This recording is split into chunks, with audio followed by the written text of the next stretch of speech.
نہ جانے کیوں وہ اس کی معصوم سی بھابھی کے پیچھے پڑی تھی۔ ذوحان کو اپنی بھابھی بہت پسند تھی، معصوم اور پیاری سی۔ اس نے صاحبہ کی ہری آنکھیں اور گھنگریالی بھورے اس کو صاحبہ کی ہری آنکھیں اور گھنگریالی بھورے بال بہت پسند تھے، جو بالکل کسی گڑیا جیسے لگتے تھے۔ وہ جس دن سے یہاں آئی تھی، ذوحان نے اسے ہنستے بولتے نہیں دیکھا تھا، بس چپ سی رہتی تھی اور زیادہ باہر بھی نہیں آتی تھی، کمرہ نشین رہتی تھی۔ اس کا بہت دل کرتا تھا اپنی بھابھی کے ساتھ وقت گزارنے کا۔ ارے اس کا عاشق! اس سے پہلے کہ وہ اپنا جملہ مکمل کر کے پھر سے صاحبہ کی ذات کی پرکھ چھوڑاتی، فرحان صاحبہ کے سرخ چہرے پر نظر ڈالتا انہیں ٹوک گیا۔ ماں پلیز! اس کے لہجے میں نرمی بھری قطعیت تھی، جسے محسوس کرتے رخسار بیگم لب بھیج گئی۔ تم کمرے میں جاؤ۔ اس نے تھر تھر کانپتی صاحبہ کو حکم دیا تو وہ سر ہلاتی اپنے بے جان وجود کو گھسیٹتی کمرے کی طرف بڑھ گئی۔ اس فائق کو میں چھوڑوں گا نہیں، دیکھتا ہوں کیسے بچتا ہے میرے ہاتھوں، وہ پرتپش لہجے میں بولا تو شفان نے بھی سر ہلایا۔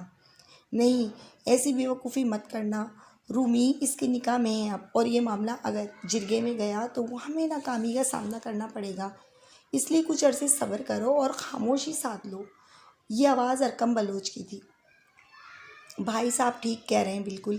ارسل بلوچ نے بھی ان کی تائید کی تو وہ دونوں ایک دوسرے کو دیکھ کر رہ گئے۔ کیا ان کی بہن اتنی ارزاں تھی کہ اسے یوں ہی چھوڑ دیتے؟ پر یہاں جرگے کے فیصلے بہت ظالم تھے۔ گھر میں اچانک پیدا ہونے والی ٹینشن نے سب کو پریشان کر کے رکھ دیا تھا۔ ہر کوئی غمگین تھا، پر وقت کا تقاضا تھا کہ ابھی کوئی قدم نہیں اٹھایا جا سکتا تھا۔ وہ اپنے ماں باپ کے کمرے میں لوٹا تھا۔ اس حالت میں ماں کو سنبھالنا یقیناً اس کے لیے ایک مشکل امر تھا۔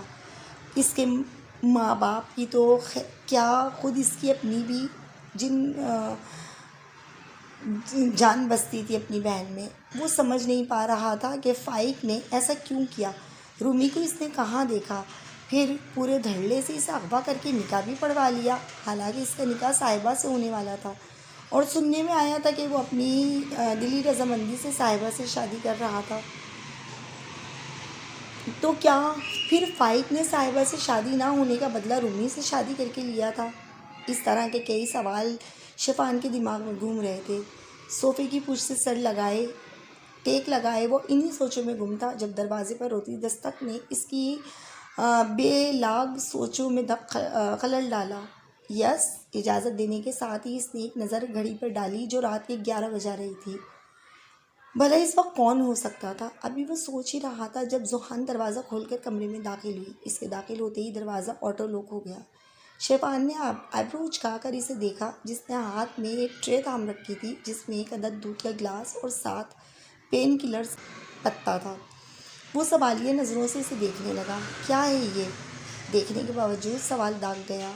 نیم گرم دودھ اور پیناڈول ہے، نظریں جھکا کر دھیمے لہجے میں بتا گئی۔ کس لیے؟ لہجہ اب بھی پہلے جیسا سخت ہی تھا۔ اس کے لہجے کی سختی کو محسوس کرتے ذوحان نے آنسو اپنے اندر اتارے۔ بھلا کون یقین کر سکتا تھا کہ سامنے کھڑا مرد وہی شفان ہے جو اسے پیار سے کیٹی کیٹی کہتے نہیں تھکتا تھا۔ اب تو اس کے لہجے کی سرد مہری اور آنکھوں کا سرد پن ہی ختم نہ ہوتا تھا۔ وہ آپ کو ٹانگ میں درد ہو رہا تھا نا، تو بس اسی لیے لے کے آئی، یہ پی لیں، آپ اچھا محسوس کریں گے۔ وہ ڈرتی ڈرتی اپنی آمد کا مدعا بیان کر گئی۔ ٹرے اب تک ہاتھ میں تھام رکھا تھا۔ اچھا، اور تمہیں کس نے کہا کہ میری ٹانگ میں درد ہے؟ وہ اس سے سوال کرتا صوفے سے اٹھتا، اس سے چند قدم کے فاصلے پر آ کر کھڑا ہو گیا۔ مجھے پتہ چل گیا تھا۔ اس کے خود پر جمی گہری نظروں سے وہ کنفیوز ہونے لگی۔ کیوں، تم نجومی ہو کیا؟ اس کی سپاٹ آواز پر وہ سٹپٹا کر تیزی سے نفی میں سر ہلا گئی۔ ٹرے میں رکھے گلاس میں سے تھوڑا سا دودھ چھلک پڑا تو وہ ٹرے سامنے پڑے میز پر رکھ گئی۔ جواب دو، اس کی سرد آواز پر وہ حلق تر کر گئی۔ وہ آپ نے 3-4 بار اپنی ٹانگ کو چھوا اور آپ کے چہرے پر تکلیف کے تاثرات تھے، اس لیے مجھے لگا آپ تکلیف میں ہیں۔ وہ انگلیاں مروڑتی اپنی جان بخشی کی دعا کرنے لگی۔ اوہ، تو یعنی محترمہ ذوحان صاحبہ چہرے کے تاثرات پڑھنے میں بھی ماہر ہیں، وہ محظوظ انداز میں کہتا روم فریج کی طرف بڑھ گیا۔ ذوحان چور نظروں سے اسے دیکھنے لگی، جو اب فریج کا دروازہ کھولتا جھک کر اندر سے کچھ نکال رہا تھا۔ اپنی مطلوبہ شے حاصل کرنے کے بعد وہ پیچھے مڑا تو وہ تیزی سے نظریں پھیر گئی۔ نظروں کی یہ تیزی شفان سے چھپی نہیں رہ سکی تھی۔ پیو گی؟ وہ اس کے سامنے کھڑا اسے آفر کر رہا تھا۔ جو وہ اس کی طرف دیکھے بغیر جھٹ سے انکار کرنے والی تھی، اس پر نظر پڑتے ہی اس کی آنکھیں پھٹی کی پھٹی رہ گئیں۔ جہاں وہ چھوٹی سی سیاہی مائل محلول کی بوتل منہ سے لگائے چھوٹے چھوٹے گھونٹ بھر رہا تھا۔ الکوہل، الکوہل، اس کے منہ سے یہ لفظ سرگوشی نما آواز میں نکلا تھا، جس سے سامنے کھڑا انسان بھی بہرہ مند ہو چکا تھا۔ وہ محظوظ ہوتا اس کے قریب آیا اور اسے گر چکر کاٹنے لگا۔ ذوحان کے وجود میں حریری دوڑ گئی۔ تم جانتی ہو مجھے بہت اچھا لگا۔ وہ اس کے گر چکر کاٹتا اب کی دفعہ میٹھے لہجے میں گویا ہوا۔ کیا؟ اس کی زبان ساتھ نہ دیتے لڑکھڑا گئی۔ تمہارا رات کی اس پہر میرے کمرے میں آنا۔ وہ پیچھے سے اس کے کان کے قریب جھک کر بولا تو ذوحان کی آنکھیں پھیل گئیں، دل اچھل کر حلق میں آ گیا۔ جیسے تم جانتی ہو۔ وہ اپنا مضبوط بھاری ہاتھ دھیرے سے اس کے بازو پر رکھتا نیچے سے اوپر کی طرف لانے لگا۔ ذوحان کے جسم میں سنسنی سی دوڑ گئی۔ اس نے اپنی جگہ سے ہلنا چاہا پر ٹانگوں نے انکار کر دیا۔ تم بہت زیادہ حسین ہو۔ وہ اس کے بال ایک شانے پر ڈال گیا۔ گرم سانسیں ذوحان کی گردن سے مس ہونے لگیں۔ اس کی بوجھل سرگوشی سے اس کا رنگ پھک ہو گیا۔ اب کی بار اس نے آؤ دیکھا نہ تاؤ شفان کو دھکا دیا اور رستے قدموں سے کمرے سے باہر بھاگتی چلی گئی۔